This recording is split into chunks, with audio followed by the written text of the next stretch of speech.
হ্যাঁ, টঙ্গীর ইজতেমায় গেলে নাকি হজের নেকি হয়, ব্যাপারে কিছু বলুন। এইটা হজের অপমান, এর বিষয়ে আর কি বলবো। কিসের অপমান? হজের অপমান। হজের অপমান। যেখানে হজ হচ্ছে আলিন্নাস লাল্লাযী বিবাক্কা, যে পৃথিবীর সর্বপ্রথম মসজিদ যেটা আল্লাহর ইবাদতের জন্য তৈরি করা হয়েছে সেটা মক্কায়। আর এই সর্বপ্রথম মসজিদ হুদাল্লিন নাস, মানুষের জন্য হেদায়েত স্বরূপ। ফেরেশতা বানিয়েছে, ইব্রাহিম বানিয়েছে, রাসূল সাল্লাল্লাহু আলাইহি ওয়াসাল্লাম বানিয়েছে। সেই মক্কা, সাফা, মারওয়া, আরাফা, সেগুলোর সাথে বাংলাদেশের জমির কোনো তুলনা আছে? কোনো তুলনা নেই। বাংলাদেশের জমিতে কোনো নবী এসেছে কিনা তারই প্রমাণ নাই। জন্য কি তওবার কোনো রাস্তা খোলা আছে? তখন রাসূল সাল্লাল্লাহু আলাইহি ওয়াসাল্লাম বলছেন, আ উম্মুকা হাইয়া, তোমার মা কি জীবিত আছে? তোমার বাপ কি জীবিত আছে? তোমার মা এবং তোমার বাপ যদি জীবিত থাকে, গুনাহ যত বড় হোক না কেন, নিঃস্বার্থভাবে বাপ মায়ের খেদমত করো, নিঃস্বার্থভাবে বাপ মায়ের খেদমত করো, জীবন বাজি রেখে বাপ মায়ের খেদমত করো। জেনার গুনাহ হলেও ক্ষমা হয়ে যাবে, অন্য যে কোনো বড় গুনাহ হলেও ক্ষমা হয়ে যাবে। রাসূল সাল্লাল্লাহু আলাইহি ওয়াসাল্লাম বলেছেন, আল্লাহু আকবার। পিতা মাতার খেদমতের মধ্যে গুনাহের ক্ষমা আছে, পৃথিবীর যত বড় গুনাহ হোক না কেন। রাসূল সাল্লাল্লাহু আলাইহি ওয়াসাল্লামের নিকটে এসে একজন ব্যক্তি বলল, আল্লাহ রাসূল, উরিদান উজাহিদ মা'আক ফি সাবিলিল্লাহ, হে আল্লাহর রাসূল, আমি আপনার সাথে যুদ্ধ করতে চাই, আমি আপনার সাথে যুদ্ধ করে জিহাদে অংশগ্রহণ করতে চাই। ইবতিগাআন লিরিদাল্লাহ, আল্লাহ সুবহানাহু ওয়া তাআলার সন্তুষ্টি অর্জনের জন্য। রাসূল সাল্লাল্লাহু আলাইহি ওয়াসাল্লাম বলেন, আ উম্মুকা হাইয়া, তোমার মা কি জীবিত আছে? লোকটি বলল, যুবকটি বলল, হ্যাঁ আল্লাহ রাসূল, আমার মা জীবিত আছে। বললেন, ফাবাররাহা, তোমার মায়ের সেবা করো, তোমার মায়ের খেদমত করো। লোকটি পুনরায় বলল, আল্লাহ রাসূল, আমি আপনার সাথে জিহাদে অংশগ্রহণ করতে চাই। আল্লাহ রাসূল বললেন, তোমার মা কি জীবিত আছে? তখন যুবকটি বলল, হ্যাঁ আল্লাহ রাসূল, আমার মা জীবিত আছে। আল্লাহ রাসূল বললেন, ফাবাররাহা, তুমি ফিরে গিয়ে তোমার মায়ের সেবা করো। তৃতীয়বারের মতো লোকটি বলল, আল্লাহ রাসূল, আমি আপনার সাথে জিহাদে অংশগ্রহণ করে যুদ্ধে শরীক হতে চাই। তখন রাসূল সাল্লাল্লাহু আলাইহি ওয়াসাল্লাম বললেন, তোমার মা কি জীবিত আছে? তোমার ধ্বংস হোক, তোমার নাক ধুলোয় ধূসরিত হোক, যদি তোমার মা জীবিত থাকে তোমার মায়ের খেদমত করো, তোমার জান্নাত তোমার মায়ের পায়ের নিচে রয়েছে। আল্লাহু আকবার। পিতামাতার খেদমতের একটা নমুনা আপনাদেরকে দেখাই। পিতামাতার সেবার দুইটা নমুনা, একটা নয়, দুইটা নমুনা দেখে এই পয়েন্টের বক্তব্য শেষ করব। আপনারা জানেন, বিশাল লম্বা হাদিস, বানু ইসরাইলের সময়ের তিনজন ব্যক্তি এরকম ঝড় বৃষ্টির দিন পাহাড়ের গুহায় আশ্রয় নিলে গুহার মুখে পাথর এসে পড়ে যায়। তখন একজন বলে, উনজুরু ইলা আমালিকুম, এই তোমরা তিনজন সবাই নিজ নিজ আমল দেখো তো, কোন আমলটাকে আল্লাহর সন্তুষ্টির জন্য করেছিলা, সে আমলের ওসিলা দিয়ে আল্লাহর কাছে দোয়া চাও। তখন প্রথমজন বলল, আমার একটা আমল আছে। কি সে আমল? আমি প্রতিদিন যখন গরু ছাগল চড়িয়ে নিয়ে বাসায় আসতাম, আমার ছোট ছোট বাচ্চা আছে, কিন্তু ইন্নী আকরাহু, আমি অপছন্দ করতাম যে দুধ দহন করার পর, হালাবতু, দুধ দহন করার পর আমার ছোট বাচ্চাদের আগে খেতে দিব, আমার স্ত্রীদের আগে খেতে দিব, এটা অপছন্দ করতাম। আগে নিজের বাপ মাকে খেতে দিতাম, কিন্তু হঠাৎ একদিন কোনো কারণে দেরি হওয়ায় এসে দেখি যে কদ নামা ওয়ালিদাইয়া, আমার পিতামাতা ঘুমিয়ে গেছেন, জাগ্রত অবস্থায় নেই, জাগ্রত অবস্থায় নেই, ঘুমিয়ে গেছেন। ওয়াতাদাওগা আনি সাবিয়াতি ইনদা রিজলি, আর আমার ছোট ছোট বাচ্চা আমার পায়ের আশেপাশে কান্নাকাটি করতেছে দুধ নেওয়ার জন্য, আর আমি দুধ দহন করে দুধের পাত্র হাতে দাঁড়িয়ে আছি। আমি অপছন্দ করলাম যে আমার ঘুমন্ত পিতামাতাকে ঘুম থেকে ডাকবো, আবার এটাও অপছন্দ করলাম যে প্রতিদিন পিতামাতাকে আগে দুধ দেই, আজকে পিতামাতাকে বাদ দিয়ে কেমনে সন্তান সন্ততিকে দুধ দেই। এই দ্বিধাদ্বন্দ্বে রাত পার হয়ে গেল, সকাল হলো। পিতামাতা যখন ঘুম থেকে উঠলেন তখন আমি তাদেরকে প্রথম দুধ পান করলাম। আর হাদিসের বাক্য আছে, ওয়ালাম ইয়াজাল দাবি ওয়া দাবুহুম, এইভাবেই আমার বাচ্চারা কাঁদতে থাকলো, আর এইভাবেই আমি দাঁড়িয়ে থাকলাম। সকাল হয়ে গেল, কিন্তু আমি আমার বাচ্চাদেরকে দুধ দেইনি। পিতামাতার সম্মানের প্রতি, পিতামাতার শ্রদ্ধার প্রতি, পিতামাতার সম্মান মর্যাদা এবং শ্রদ্ধা রক্ষা করতে গিয়ে এই যে স্যাক্রিফাইসটা আল্লাহ আমি করেছি, এই যে আত্মোৎসর্গটা আমি করেছি, আমার সন্তান সন্ততির কষ্ট চোখের সামনে দেখার পরও, আমার স্ত্রীর কষ্ট চোখের সামনে দেখার পরও শুধু পিতামাতার ভালোবাসায়, পিতামাতার সম্মানে, পিতামাতার শ্রদ্ধায় এই যে আমলটা করেছি, এটা যদি আপনার সন্তুষ্টির জন্য হয়ে থাকে, আজ এই মহাবিপদের দিনে এই গুহার মুখ থেকে পাথরটা একটু সরিয়ে দিন। বলা কথা শেষ হওয়ার আগে আল্লাহ সুবহানাহু ওয়া তাআলা গুহার মুখ থেকে পাথর সরিয়ে দিয়েছেন। আল্লাহু আকবার। কিন্তু পিতামাতার সেবার অবস্থাটা দেখেন, এই অবস্থাটা আমাকে ব্যাখ্যা করে বলে বোঝানোর প্রয়োজন নাই যে কোন লেভেলের সম্মান থাকলে, কোন লেভেলের আনুগত্য থাকলে, কোন লেভেলের শ্রদ্ধা থাকলে একজন সন্তান তার পিতামাতার সাথে এই ধরনের ব্যবহার করতে পারে, এই ধরনের আচরণ করতে পারে। সম্মানিত উপস্থিতি, পিতামাতার আহ্বানে সাড়া দেওয়া, পিতামাতার আদেশ শোনা অনেক সময় আল্লাহর ইবাদতের চাইতেও গুরুত্বপূর্ণ, যদি আল্লাহর সেই ইবাদতটা ফরজ না হয়। কথাটা আবার শুনুন, পিতামাতার ডাকে সাড়া দেওয়া, পিতামাতার আনুগত্য করা আল্লাহর ইবাদতের চাইতে জরুরি, যদি আল্লাহর ইবাদতটা ফরজ না হয়। আল্লাহর ইবাদতের চাইতে জরুরি। জুরাইজ নামে বানু ইসরাইলের একজন ব্যক্তি, কানা ইয়াতাআব্বাদু ফি সাওমাআতিহি, সে তার নিজস্ব গির্জায় আল্লাহর ইবাদত করত। একদিন জুরাইজের মা তাকে ডাক দিয়ে বসলো। ওয়াসাদাফাতহুস সালাহ, যেই সময় জুরাইজের মা জুরাইজকে ডাক দিয়েছে, ওই সময় জুরাইজ সালাতের মধ্যে আছে, নামাজের মধ্যে আছে। তখন জুরাইজ বলছে, কি করব? সালাত না মায়ের ডাক, নামাজ না মায়ের আহ্বান, নামাজ না মায়ের আদেশ, কি করব ভাবতে ভাবতে জুরাইজ ইখতার সালাহ, সালাতকে বেছে নিল, যে না আগে সালাতই আদায় করি, আগে আল্লাহর ইবাদত করি, পরে মায়ের আহ্বানে সাড়া দিব। যখন জুরাইজ সালাতকে বেছে নিল, তখন জুরাইজের মা বলল, হে আল্লাহ, লা তুমিতহু হাত্তা তারা ওয়াজহা মুমিসাতিন, এই জুরাইজের যেন মৃত্যু না হয় যতক্ষণ পর্যন্ত সে ব্যভিচারিণীর মুখ না দেখেছে, কেননা জুরাইজ আমার ডাক, আমার আহ্বান, আমার আদেশের উপর সালাতকে প্রাধান্য দিয়েছে। একজন ব্যভিচারিণী মহিলা, তার সাথে রাখাল রাইল গানাম ব্যভিচার করলো। ব্যভিচারিণী মহিলা জনগণকে বলল, এই গির্জায় যে শায়েখ আছে, পাদ্রী আছে, হুজুর আছে, সে আমার সাথে এই খারাপ কাজটি করেছে। লোকজন জুরাইজের সাওমাআহ গির্জা ভেঙে চূর্ণ বিচূর্ণ করে দিল। যখন সন্তান প্রসব হলো, দিন মাস যাওয়ার পরে, দিন মাস তারিখ পার হওয়ার পরে যখন সন্তান প্রসব হলো, যে সমস্ত বাচ্চা মায়ের কোলে কথা বলেছিল তার মধ্যে এই বাচ্চাটা একজন। জুরাইজ ওই বাচ্চাকে জিজ্ঞেস করে বলল, ইয়া সবি ইয়া ওয়ালাদ মান আবুক, এই বাচ্চা বলো তো তোমার পিতাকে।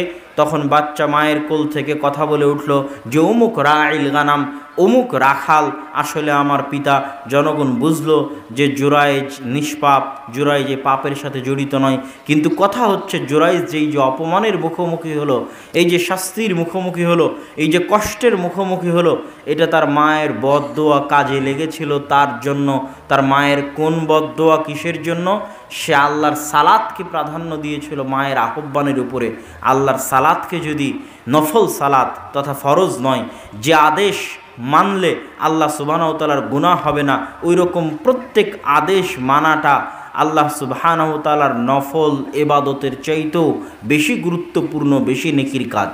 তথা 50,000 টাকা দান করলে যা নেকি হবে, 1 লক্ষ টাকা দান করলে যা নেকি হবে, বাপ মায়ের একটা আদেশ শুনলে তার চেয়ে বেশি নেকি হবে, হবেই হবে। 50 ওয়াক্ত সালাত, তারাবির সালাত, তাহাজ্জুদের সালাত আদায় করলে যা নেকি হবে, এবং অতিরিক্ত নফল সালাত আদায় করলে যা নেকি হবে। পিতামাতার একটা আদেশ, যে আদেশ শুনলে আল্লাহর অমান্য হবে না, আল্লাহর গুনাহ হবে না, এরকম যে কোনো আদেশ মেনে নিলে তার চেয়ে বেশি নেকি হবে যদি আল্লাহর সন্তুষ্টির জন্য মেনে নেয়। এভাবেই ইসলামে পিতামাতার অবস্থান নির্ধারণ করা আছে, এভাবেই ইসলামে পিতামাতার জায়গা নির্ধারণ করা আছে, যেটা বস্তুবাদী সমাজ ব্যবস্থার সাথে আকাশ ও জমিন পার্থক্য। বস্তুবাদী সমাজ ব্যবস্থায় সন্তানের বয়স যে 18 বছর হয়, সন্তান বাপের বিরুদ্ধে কেস করতে পারবে।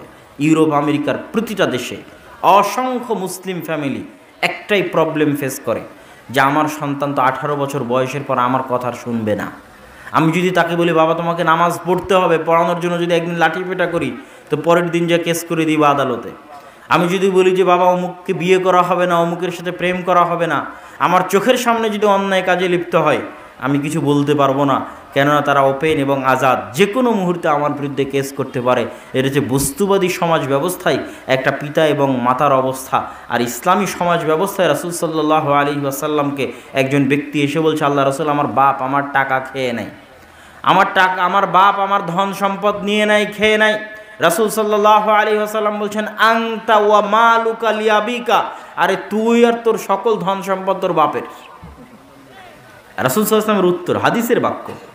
ব্যক্তি এসে অভিযোগ দিল আল্লাহ রাসূল আমার বাপ আমার টাকা নিয়ে নেয়, তখন রাসূল সাল্লাল্লাহু আলাইহি ওয়াসাল্লাম উত্তরে কি বললেন, তুই নিজেও তোর বাপের, তোর ধন সম্পদও তোর বাপের। তাহলে কোনো সন্তানের যদি কোনো ধন সম্পদ থাকে পিতা সেখান থেকে নিতে পারে, তার ইচ্ছামতো খরচ এবং ব্যয় করতে পারে, এটা রাসূল সাল্লাল্লাহু আলাইহি ওয়াসাল্লামের আদেশ। আর বস্তুবাদী সমাজ ব্যবস্থায় সন্তান পিতার বিরুদ্ধে কেস করতে পারে। এই হচ্ছে আসমান এবং জমিন পার্থক্য। এবং আমাদের সমাজ ব্যবস্থাতেও আমাদের সন্তান সন্ততির বিরুদ্ধে আমাদের একটাই আক্ষেপ যে তারা পিতামাতার কথা শোনে না, পিতামাতার আদেশ মানে না। পিতামাতার কথা শোনা ছাড়া, পিতামাতার আদেশ মানা ছাড়া জীবনে কেউ কোনো দিন বড় হয়নি, আর কারো পক্ষে কোনো দিন বড় হওয়া সম্ভব নয়। পিতামাতার দোয়া ছাড়া, পিতামাতার অন্তরের নেক কামনা ছাড়া পৃথিবীতে কোনো দিন কারোর জন্য কল্যাণ আসেনি, আর কারোর জন্য কোনো দিন কল্যাণ আসাও সম্ভব নয়। এই জন্য আপনার সকল কল্যাণ অকল্যাণ, এমনকি আপনার জান্নাত এবং জাহান্নাম উভয়টাই, আপনার দুনিয়াবি কল্যাণ পরকালীন কল্যাণ উভয়টাই আপনার পিতামাতার কাছে নিহিত। অতএব পিতামাতার দোয়া নিয়ে, পিতামাতার খেদমত করে, পিতামাতার আদেশ মেনে কষ্ট হলেও বহুদিনই ভাই যারা প্রথম প্রথম আহলে হাদিস হয়, সালাফি হয়, হয়ে বলে যে আমার বাপ বেদাতি, আমার মা বেদাতি, কি করব। রাসূল সাল্লাল্লাহু আলাইহি সাল্লামকে একই প্রশ্ন করেছিল, আপনারটা তো বেদাতি। রাসূল সাল্লাল্লাহু আলাইহি সাল্লামকে প্রশ্ন করা হয়েছিল, আল্লাহ রাসূল আমার মা মুশরিকা কাফেরা, কি করব। রাসূল বলেছেন সিলি, তুমি তোমার মায়ের সাথে উত্তম আচরণ করো, দুনিয়াবি প্রত্যেকটা বিষয়ে তুমি তোমার মায়ের সাথে উত্তম আচরণ করো। কাফের হলে কি হবে, 10 মাস 10 দিন সেই পেটে ধারণ করেছে। কাফের হলে কি হবে, 2.5 বছর 3 মাস সেই তোমাকে দুধ পান করিয়েছে। এটাই আল্লাহর আদেশ যে কাফের হওয়ার পরও, মুশরিকা হওয়ার পরও যেহেতু সে বাপ মা, অতএব তার খেদমত করতে হবে, তার সেবা করতে হবে। তাহলে যদি আপনার বাপ মা বেদাতি হয়, আপনার বাপ মা যদি পীরের পূজারী হয়, আর আপনি আজকে আহলে হাদিসে বলবেন যে বাপ মায়ের সাথে ভালো সম্পর্ক রক্ষা করবেন না, বাপ মায়ের সাথে সুসম্পর্ক রক্ষা করবেন না, বউয়ের পাল্লায় পড়ে, তা কোশ্চেন কালো হবে না, এটা জান্নাতের রাস্তা নয়। ওঠেই আল্লাহর আদেশ। বিদাতি হলে কি হবে, কাফের হলে কি হবে, জন্ম সেই দিয়েছে, তার পেটেই আপনি ছিলেন, এবং তার পায়ের নিচে আপনার জান্নাত এবং জাহান্নাম। তার জান্নাত তার জাহান্নাম আল্লাহ দেখবে, কিন্তু আপনার জান্নাত আপনার জাহান্নাম তার পায়ের নিচে আছে। যতক্ষণ না তার কোনো আদেশ আল্লাহর বিরুদ্ধে না গেছে, আল্লাহ রাসূলের বিরুদ্ধে না গেছে, ততক্ষণ পিতামাতার আনুগত্য করতেই হবে। তিতা লাগলেও, মিঠা লাগলেও, স্ত্রী স্বীকার করলেও, স্ত্রী স্বীকার না করলেও। আর পিতামাতার দোয়া থাকলে আপনার ধন সম্পদ, পরিবার পরিজন, সন্তান সন্ততি সকল কিছুতে বরকত হবে। এবং সন্তান সন্ততিকে দাদা দাদির ভালোবাসা দেওয়াটা খুবই গুরুত্বপূর্ণ। দাদা দাদির যদি ভালোবাসা না থাকে, তারা অনেকটা মানসিকভাবে দুর্বল হিসেবে বেড়ে ওঠার সম্ভাবনা আছে। অতএব দাদা দাদির সাথে সম্পৃক্ত করা, দাদা দাদির ভালোবাসা দেওয়া জরুরি। তাই স্ত্রীর পাল্লায় পড়ে দ্রুত সংসার আলাদা করে নেওয়া, বাপ মা থেকে আলাদা হয়ে যাওয়া, বাপ মা থেকে সম্পর্ক নষ্ট করা, এটা কোশ্চিনকালে ইসলামের দাবি নয়। ইসলামী সমাজ ব্যবস্থায় বাপ এবং মায়ের অবস্থান এরকম নয়। বাপ এবং মায়ের অবস্থান কীরকম, কত উঁচুতে, কত মহান ইসলামী সমাজে হতে পারে, সেটার সামান্য কিছু নিদর্শন আপনাদের সামনে আলোচনায় পেশ করেছি। এবার আলোচনার দ্বিতীয় পর্ব, ইসলামী সমাজে মা এবং বোনদের অবস্থান কোথায়। সমাজ মানে তো তারাই, সমাজের একটা বড় অংশ বাপ মা, সমাজের একটা বড় অংশ স্ত্রী কন্যা, আর সমাজের আর একটা বড় অংশ যুবক, এই মিলেই তো সমাজ। তো এই তিনটারই কার্যক্রম কি হবে, এটাই আসলে বড় ভূমিকা রাখে ইসলামী সমাজ ব্যবস্থাপনায়। তাহলে মা বোনদের অবস্থা কি হবে? মা বোনদেরকে আজকে বস্তুবাদী সমাজ প্রোডাক্ট বানিয়েছে কিভাবে? আজকে যত মা এবং বোন এই প্যান্ডেলে উপস্থিত হয়েছে, আপনি বাহ্যিকভাবে তাদের গায়ে বোরখা দেখছেন, বাহ্যিকভাবে তাদের মাথায় হিজাব দেখছেন, কিন্তু আল্লাহর কসম করে আপনাকে বলছি, আজকে মানুষের বাড়িতে বাড়িতে, ঘরে ঘরে এমন ফিতনা প্রবেশ করেছে, এই ফিতনার নাম হচ্ছে মোবাইল। এই বোরখা পরা মেয়েরাই, আমার মায়েরা, আমার বোনেরা, এরাই এই বোরখা পরে যে সমস্ত মেয়েরা আসছে, আপনাদের কন্যারাই, আপনাদের মেয়েরাই, আমাদের মেয়েরাই, আমাদের কন্যারাই, আমাদের বোনেরাই, এরাই ঘরে ফিরে গিয়ে এরাই ভিডিও করে টিকটক এবং ফেসবুক রিল সহ আরও বিভিন্ন ওয়েবসাইটে আপলোড দেবে 2-4টা ভিউয়ের জন্য।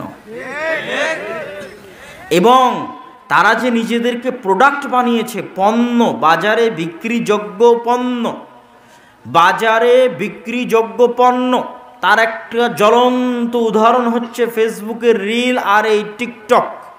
এই টিকটক ভিডিওতে একটা মেয়ে যদি দেখে আর একটা মেয়ের তার চেয়ে বেশি ভিউ, 10,000, 5,000, 1 লাখ ভিউ, তাহলে আর একটা মেয়ে 2টা ভিউয়ের জন্য, 2টা লাইকের জন্য কাপড় খুলতে খুলতে উলঙ্গ পর্যন্ত হয়ে যাবে।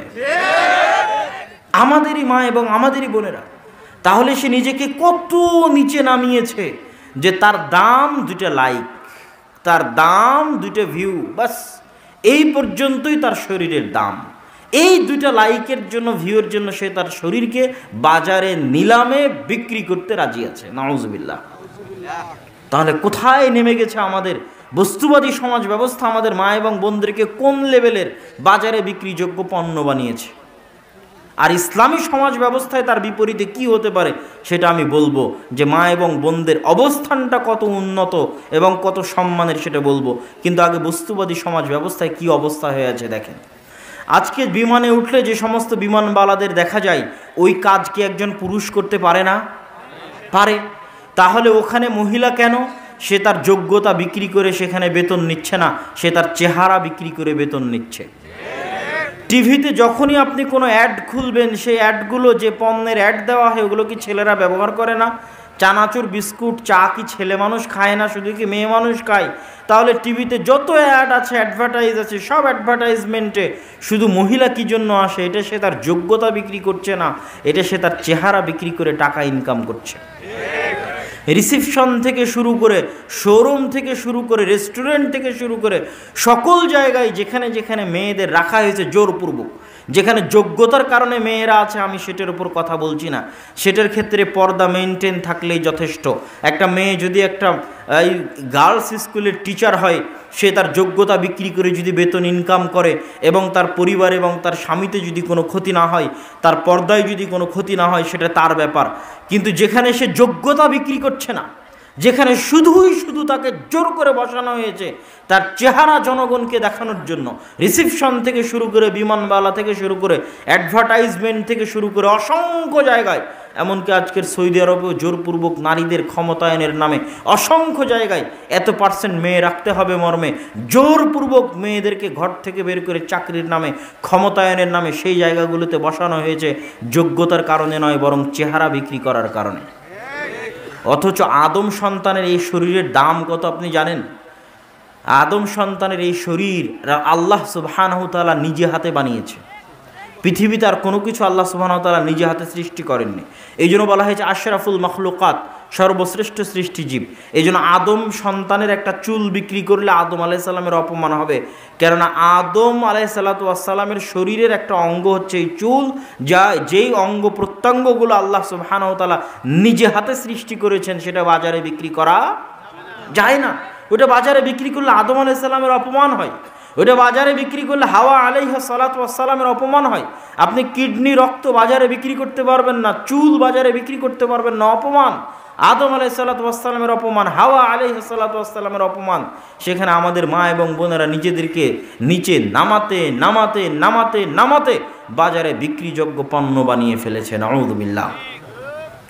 তার বিপরীতে ইসলামী সমাজে মা এবং বোনদের অবস্থান কোথায়? ইসলামী সমাজে মা এবং বোনদের অবস্থান এতটা সম্মানের, এতটা মর্যাদার, এতটা উঁচু যে আজকে যে পর্দা ব্যবস্থাকে বলা হয়েছে মেয়েদের জন্য অবরোধ, বেগম রোকেয়া লিখেছে মেয়েদের জন্য অবরোধ। এই পর্দা ব্যবস্থা মেয়েদেরকে অনেক উপরে নিয়ে যাওয়ার জন্য দেওয়া আছে। কিভাবে? এটা আমি আপনাকে উদাহরণ দিয়ে বুঝাই। আগের যুগের উদাহরণ তো দিব, আজকের যুগের উদাহরণ দিয়ে আমি আপনাকে বোঝানোর চেষ্টা করি। দেখেন, আদম এবং হাওয়া আলাইহিস সালাম যখন জান্নাতের নিষিদ্ধ গাছের নিকটে গেলেন, তখন শাস্তিস্বরূপ তাদের গা থেকে জামা খুলে পড়ে গেল। তাহলে গা থেকে জামা খুলে পড়ে যাওয়া স্বাধীনতা না শাস্তি? স্বাধীনতা না শাস্তি?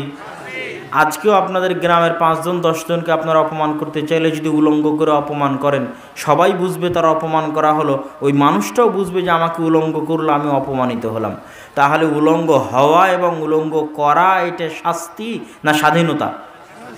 শাস্তি। তাহলে শাস্তি কখন কখন আমাদের মা এবং বোনদের স্বাধীনতা হয়ে গেছে, নাউজুবিল্লাহ। যে তারা উলঙ্গ হবে এটা নাকি স্বাধীনতা, এটা শাস্তি। ন্যাংটা হওয়া, ন্যাংটা করা শাস্তি, এটা কখন কখন তাদের কাছে স্বাধীনতা হয়ে গেছে। এই জন্য আফগানিস্তানের একজন মন্ত্রীকে জিজ্ঞেস করেছিল বিবিসির একজন ইন্টারভিউয়ার, যে ইন্টারভিউ নিচ্ছিল, যে আপনাদের আফগানিস্তানে তো আপনারা মেয়েদের জোরপূর্বক হিজাব আর নেকাব করিয়ে রেখেছেন, এটা তো তাদের ঘরবন্দি করে রাখা, এটা তো দাসত্বের আলামত। তখন সে পাল্টা প্রশ্ন দিয়েছিল যে যদি হিজাব নেকাব দাসত্বের আলামত হয় আর হিজাব নিকাব খুলে ফেলাই যদি স্বাধীনতা হয়, তাহলে আপনাদের দেশের মেয়েরা পরিপূর্ণ উলঙ্গ হয়ে কেন রাস্তায় হাঁটে না? পূর্ণ উলঙ্গ অবস্থায় রাস্তায় হাঁটবে, তাহলে বেশি স্বাধীন হবে। যত বেশি পরিমাণে কাপড় খুলবে তত বেশি পরিমাণে কি হবে? স্বাধীন হবে। তাহলে আমেরিকার, ইউরোপের মেয়েরা পরিপূর্ণ নগ্ন অবস্থায় রাস্তায় হাঁটবে, তা তো করে না। তারা কিছু হলেও তো কাপড় গায়ে রাখে, বরং শালীন পোশাকই গায়ে রাখে, যদিও সেটা তাদের দৃষ্টিতে প্যান্ট এবং শার্ট। তো তারা যদি প্যান্ট শার্ট, আপনি কি জন্য পরে আছেন? আপনি যখন আমার ইন্টারভিউ নিচ্ছেন, আপনিও তো পরিপূর্ণ নগ্ন উলঙ্গ অবস্থায় আসেননি, তা আপনি কেন প্যান্ট শার্ট গায়ে দিয়ে আছেন? আপনার এই সামান্য প্যান্ট শার্ট যদি আপনার সামাজিক দৃষ্টিকোণ থেকে শালীনতা হয়, তো ওটার আরও বেশি পরিমাণ, আরও বেশি শালীনতা, ওটার আরও বেশি পরিমাণ, আরও বেশি সম্মান, আরও বেশি মর্যাদা। আর ওটা যত কমবে তত শাস্তি, তত অপমান। ওটা তো আমি আগে উদাহরণ দিয়েছি আদম এবং হাওয়া আলাইহিস সালাতু ওয়াস সালামের সম্মানিত উপস্থিতি। তো এইটা যে সম্মান, পর্দা যে সম্মান, যে পরিবার যত উন্নত, যে পরিবার যত ধনী, যে পরিবার যত স্বাধীন, যে মেয়ে যত স্বাধীন, যে মেয়ে যত উঁচু বংশের, যে মেয়ে যত উন্নত পরিবারের, যে মেয়ে যত উন্নত বংশের, ধনী বংশের, টাকা পয়সাওয়ালা বংশের, সম্ভ্রান্ত বংশের, ওই মেয়ের পর্দার ব্যবস্থা তত উন্নত, জনগণ থেকে তত আড়ালে, জনগণ থেকে তত অদৃশ্য, তত দামি, তত মূল্যবান। এটাই ইসলামী সমাজ ব্যবস্থার মূল ভিত্তি। এই জন্য ইসলামী সমাজ ব্যবস্থায় দাসীদের ক্ষেত্রে পর্দার কড়াকড়ি নেই, বরং পর্দা যে স্বাধীন সে করতে পারে, এটা স্বাধীনতার আলামত পর্দা করাটা। আমি বলেছিলাম আগের উদাহরণ তো থাকবেই, বর্তমান যুগের উদাহরণ নেন।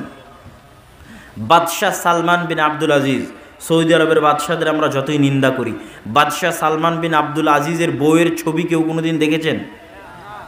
আপনি চাইলে গুগলে সার্চ করে দেখতে পারেন যে সৌদি বাদশার বউয়ের ছবি, wife of king of Saudi Arabia, যে সৌদি আরবিয়ার কিংয়ের ছবি, বউয়ের ছবি দেখতে চাই, খুঁজে পাবেন না। এবং সারা পৃথিবী যে সফর করতেছে, সারা পৃথিবীর মানুষজন যে তাদের দেশে যাচ্ছে, তো সব দেশে গেলে সব দেশের রাজার পাশে তার বউ দাঁড়িয়ে থাকে, তার ওয়াইফ দাঁড়িয়ে থাকে। তো সৌদিতে এত বড় বড় রাজা বাদশারা যায়, তো সালমান বিন আব্দুল আজিজের পাশে তার বউ কোথায়? নাই কেন? আচ্ছা, সালমান বিন আব্দুল আজিজ ধরলাম আগের জেনারেশনের, মোহাম্মদ বিন সালমান, যার ভুল ত্রুটি থাকতে পারে, আমি ওই রাজনৈতিক আলোচনায় যেতে চাচ্ছি না। আমি চাচ্ছি ইসলামী সমাজ ব্যবস্থা একটা মা এবং বোনের অবস্থানটা কোথায় সেটা ইন্ডিকেট করতে। তো মোহাম্মদ বিন সালমান তো যুবক বয়সে, 32, 35, 36, 37 বছর বয়স, তার বউ কোথায়? তার সাথে কোনোদিন তার বউয়ের ছবি আপনি দেখেননি কেন? আজকের আধুনিক যুগে মানুষ প্রচুর পরিমাণে সার্চ করেছে যে তার বইয়ের ছবি কোথাও খুঁজে পাওয়া যায় কিনা, পায়নি। এই জন্য অনেক ফেক ছবি ইউটিউব, ফেসবুকে ঘুরে বেড়াতে পারে, কিন্তু কোথাও রিয়াল কোনো ছবি তার ওয়াইফের কেউ দেখাতে পারবে না, নাই। তারা কোনোদিন জনসম্মুখে আসেই না। কেন জনসম্মুখে আসে না? আচ্ছা, শুধু এই পর্যন্ত সীমাবদ্ধ নয়। আরব আমিরাতের বা রাজা বাদশাদের আমরা দুর্নাম করতে পারি, কিন্তু আরব আমিরাতের বর্তমান যারা রাজা বাদশাহ, মোহাম্মদ বিন রাশেদ আল মখতুম বা মোহাম্মদ বিন জায়েদ আল নাহিয়ান, তাদের মা, কোনজনের মা আমার এক্সাক্ট এই মুহূর্তে মনে পড়তেছে না, তাদের মায়ের তারা পাসপোর্ট বানিয়েছে উইদাউট ফটো, ছবি দেওয়া ছাড়া পাসপোর্ট বানিয়েছে। রাজকীয় ক্ষমতা, রাষ্ট্রীয় ক্ষমতা প্রয়োগ করে পাসপোর্ট ইস্যু করেছে, কি ছাড়া বলেন তো? মায়ের ছবি ছাড়া পাসপোর্ট ইস্যু করেছে। এবং অন্য দেশকে বাধ্য করবে যদি আমার মা তোমার দেশে যায় তো পাসপোর্টের ছবি ছাড়া অবস্থাতেই যাবে, তুমি আমার মাকে তোমার দেশে প্রবেশ করতে দিতে বাধ্য, তুমি ছবিতেও দেখতে পাবে না যে আমার মায়ের চেহারা কেমন। কথা মনে আমি বুঝাতে পারি না। এটা হচ্ছে তার দাম, তার মায়ের দাম, মূল্য, গুরুত্ব, যে যে যত অদৃশ্য, যে যত অস্পৃশ্য, যে যত দূরে, যাকে যত কম পাওয়া যায়, যাকে যত কম দেখা যায়, তার দাম তত বেশি। আর যে যত ফাত্রা, 3 নাম্বার শ্রেণীর, দাম নাই, ভ্যালুলেস, মূল্যহীন, ওকে রাস্তাঘাটেও পাওয়া যায়, বাজারেও পাওয়া যায়, ফোন করলেও পাওয়া যায়, মেসেজ দিলেও পাওয়া যায়, ডাকলেও পাওয়া যায়, রেস্টুরেন্টেও পাওয়া যায়, কলেজেও পাওয়া যায়, গ্রামের ছেলেরাও পায়, দুনিয়ার সবাই পায়। তাহলে সে ভ্যালুলেস। আপনি প্রধানমন্ত্রীর সাথে যোগাযোগ করতে চান, পারেন কিনা, কল দেন, রিসিভ করে কিনা, কথা হয় কিনা, প্রোটোকল, কেন উনি অনেক দামি, অনেক উপরে, ওনাকে আপনি অত সহজে পাবেন না। তো ইসলামী সমাজ ব্যবস্থায় একটা মা এবং একটা বোনের অবস্থান অনেক উপরে, অনেক দামি, অনেক মহান, যেটা মানুষ তথা বস্তুবাদী সমাজ ব্যবস্থায় কল্পনা করা যায় না। এই জন্য আমি বলেছি আপনাদের অঞ্চলে বক্তব্য দিতে এসে, নীলফামারীতে এবং আপনাদের এই অঞ্চলের অবস্থা আমি জানি না, আমার যতদূর জানা যে গোটা রংপুর বিভাগের একই অবস্থা, সেটা হচ্ছে আপনাদের এই অঞ্চলগুলোতে মা এবং বোনেরা, যুবতী মা এবং বোনেরা সাইকেল চালিয়ে স্কুল কলেজে যায়।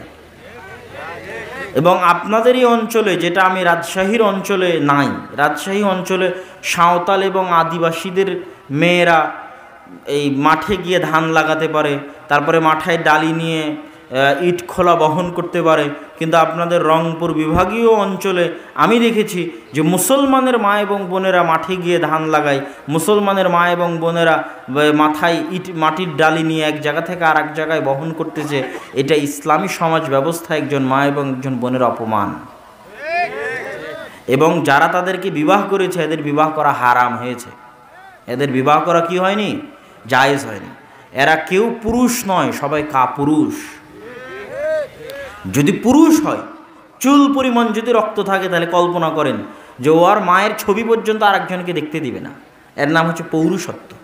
ওর স্ত্রীকে আর একজনকে পর্যন্ত দেখতে দিবে না, এটা অ্যারাবিয়ানদের কালচারাল পৌরুষত্ব। এটাই ইসলামে দেখানো হয়েছে এবং শেখানো হয়েছে। এবং এটা যে যে অঞ্চলে বসবাস করে, যে যে প্রাণীর সাথে উঠা বসা করে, তার সাথে সম্পৃক্ত থাকে।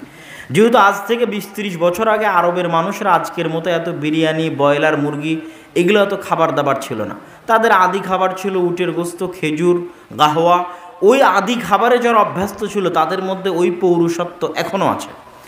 আর বিকৃত অবস্থা এখন যারা আরসি, পেপসি, কোকাকোলা খাচ্ছে এই যুবক সমাজ, এদেরও ওই খাবারের কারণে তাদের সেই পৌরুষত্ব কমে যাচ্ছে। এটা আমি অ্যারাবিয়ান কান্ট্রির কথা বলতেছি। সেই আগের পৌরুষত্ব তাদের মধ্যে, আগের জাজবার তাদের মধ্যে নেই। তো পৃথিবীর সবচেয়ে আত্মমর্যাদা সম্পূর্ণ প্রাণী হচ্ছে উট। সবচেয়ে রাগী প্রাণীদের একটা হচ্ছে উট। উটের যদি একবার মাথা গরম হয়, সে মেরেও ফেলতে পারে। হত্যা করার মতো প্রবণতা উটের মধ্যে আছে, কিন্তু উটের গোস্ত খাওয়া যায়। এবং উটের রক্তে এত তেজ এবং এত আত্মমর্যাদা, এত আত্মসম্মান যে উটের রক্তের গরমের কারণে উটের গোস্ত খেলে উজু করার আদেশ আছে রাসূল সাল্লাল্লাহু আলাইহি ওয়াসাল্লামের পক্ষ থেকে। তো উটের এই আত্মমর্যাদা, আত্মসম্মানের কারণে তার স্ত্রীর সাথে যদি অন্য কোনো উট কোনো কিছু করার চেষ্টা করে, তো এই উট ওই অপর উটকে মেরে ফেলে দিবে, দুনিয়াতে তার অস্তিত্ব রাখবে না।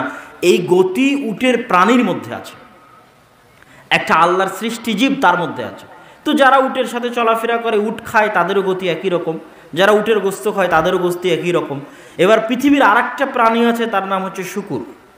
রাসূল সাল্লাল্লাহু আলাইহি ওয়াসাল্লাম বলেছেন, লা ইয়াদখুলুল জান্নাতা আদ-দায়ুস। দায়ুস শব্দটা শুকুরের চর্বির ক্ষেত্রে ব্যবহার করা হয় আরবিতে। দিয়াসা মাসদার, শুকুরের চর্বি। তথা শুকুরের চর্বি যার মধ্যে আছে ও জান্নাতে যাবে না। তো শুকুরের চর্বি শুকুরের মধ্যে আছে, তাহলে শুকুর জান্নাতে যাবে না। কিন্তু শুকুরের কি জান্নাত জাহান্নাম আছে? কথা বলতে হবে। শুকুরের কি জান্নাত জাহান্নাম আছে? কুকুর শ্রীগালের কি জান্নাত জাহান্নাম আছে? নাই।